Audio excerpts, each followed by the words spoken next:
Right. Yeah, as you said, we got to, this year we made the Hearthstone Championship Tour into a tour. We were in the Bahamas, we were in Shanghai, we were in Los Angeles, and we knew we wanted for our first year to have a championship in Europe and hopefully the World Championship. So we started the process almost a year ago of looking at a bunch of different venues. And how that works is we send out a team of people to do some initial scouting and talking to venues that might work. And when we got that report back, the very first slide was the Beurs van Berlage here in Amsterdam. And it almost felt like, okay, let's stop there. There was a lot of other beautiful places, but this venue in particular, it just feels like it was built for Hearthstone.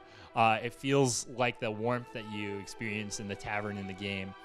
And we were really lucky and happy that we were able to host it here. In addition, the Netherlands has some amazing players from it, and just being able to have them here was also really exciting. And one of the fun things now is I think everyone's seeing what an amazing event it's been for the fans and how exciting it's been. And I can't even tell you how many questions I've had over that past few days about where's the next one? Can it be in my country?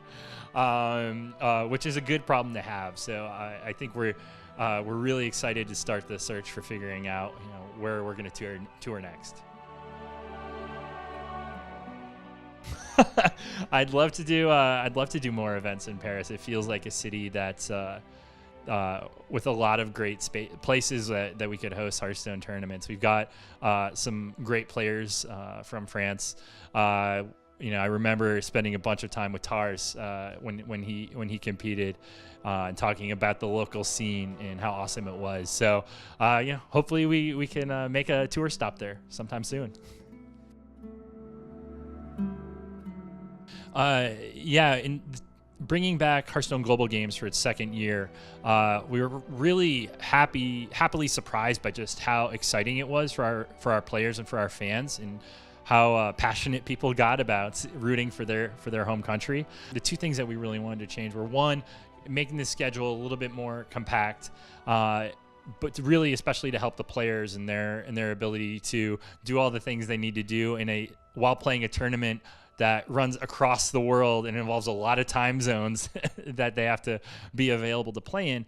And then the other one is Swiss. So Swiss tournaments are something we added to, or we made standard for Hearthstone Championship Tour playoffs this year. And it's been really a huge success to do that. Our players really appreciate it. And even though it adds, candidly, it adds a lot of complexity to the work we do, especially for the playoffs when it's all happening live very rapidly. We think it's, as of now, we feel like it's the best experience that we can offer our players. Yeah, I mean, I think the Hearthstone Global Games Czech team last year in 2017 was an incredibly strong one. Especially for a team like that, if they're able to bring back some of the same team members, one of the things we saw is players getting better at working together throughout the tournament. And it's being a great Hearthstone Global Games team is not just about collecting the 4 best players you can. I think that's important, but it's also, how do you communicate with each other? How do you make decisions? You only have 90 seconds, and sometimes there's literally dozens of possible plays you could make, and being able to come to get the best out of each other and work together is really important. So I think, especially for them, if they're able to have some consistency in who's on the team and they're able to practice working together, I wouldn't be surprised if they had even just as much success, if not this year as well.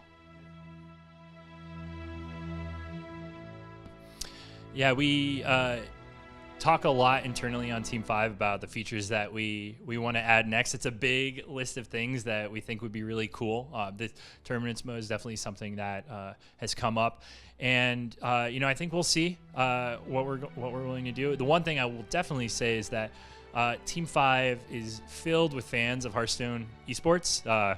You see a lot of them here today. A lot more are watching at home, and we're constantly talking about what we can do to help the Hearthstone Championship Tour, help Global Games, all the Hearthstone esports that we have. I think things like at the end of last year, we made some changes to how friendly game disconnects work, which to took was for a user might not seem like a very big change, but on the back end in terms of the work that was required for servers and everything else to make that happen took a little time, but we felt like it was the right thing to do especially for esports and for those events. So I think that's one example that we have of that work that we're trying to do, and we'd love to do more in the future.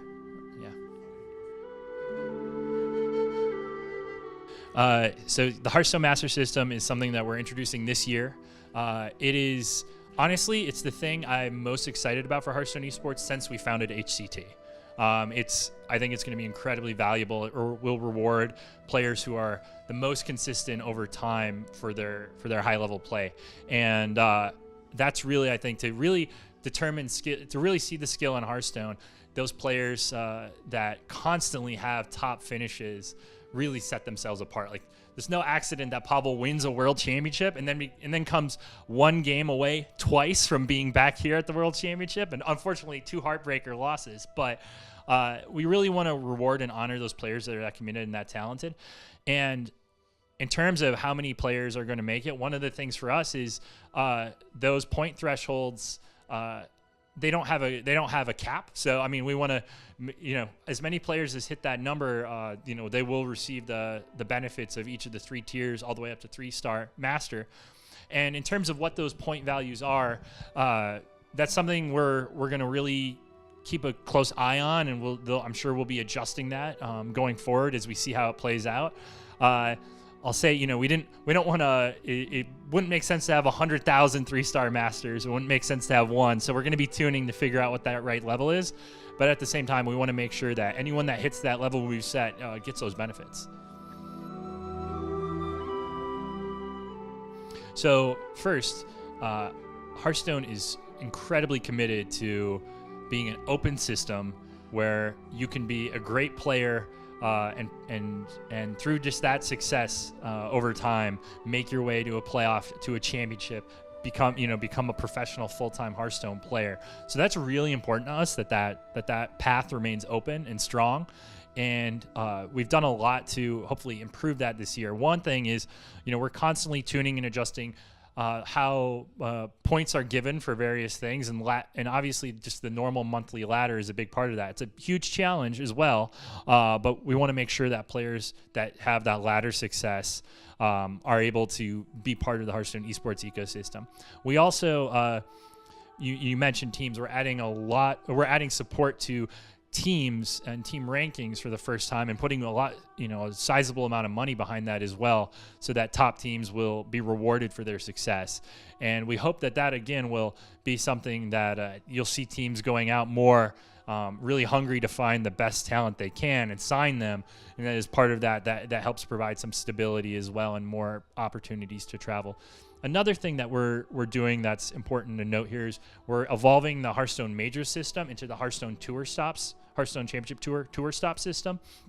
And there's a few reasons why we want to do that. One of the things we want to do is add more tour stops. It's important that there are lots of them. And so hopefully as we're able to add more in different regions, even if you're not able to travel really far away to go to a tour stop, you're able to attend the nearby tour stops and compete as well. And finally, I'll say that the Hearthstone Challenger system that we've totally revamped this year, I think is a really strong place to start for aspiring players. That unlike past years, we removed professional players from that ecosystem. So it's not like it doesn't function in part as an alternate path for those top players. It's really about the players that haven't made it to an HCT playoff yet to get their shot. So we're going to monitor that really closely. But for us, we feel like it's incredibly important that path remains open, strong, vibrant, and is used by new players every year to achieve these, this level, so that we have our next Doc Pone or, even Firebat when he started, was just are sort of able to come out, maybe not out of nowhere, but have a lot of success, even if they don't have, the full support of a professional team behind them. If you're at the championship, you've already gotten those points from the playoff as well. So we take that into account when we think about the points. The championship points are like additive to the points from the playoff. So it is a tuning thing that we're constantly thinking about. We want to make sure that those players are rewarded for their success at the highest level, but at the same time, we don't want it to be a requirement. For instance, we wouldn't want it to be a requirement that you win a championship event in order to be a 3-star master, right? So we think of them as sort of, you have to kind of account the playoff and the championship points together.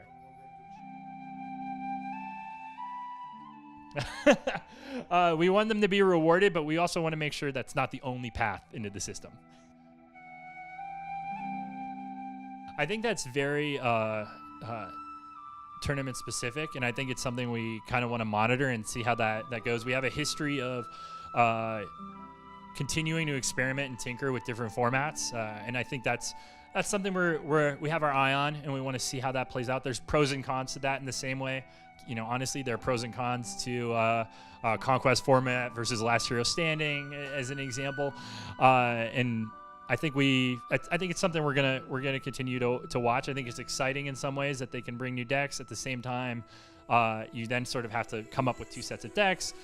So there's a trade-off there that we're gonna keep watching. But at the same time, we want to make sure that we're able to continue to try stuff, especially for those third-party tournaments or those tournaments that are not just the playoffs or the championships, because those are places where you can test things and find the best ideas and then incorporate the best ideas into all of our events, which is how, that's that philosophy, that approach is why, for instance, we have Swiss now. It's because we were willing to kind of continue to tinker.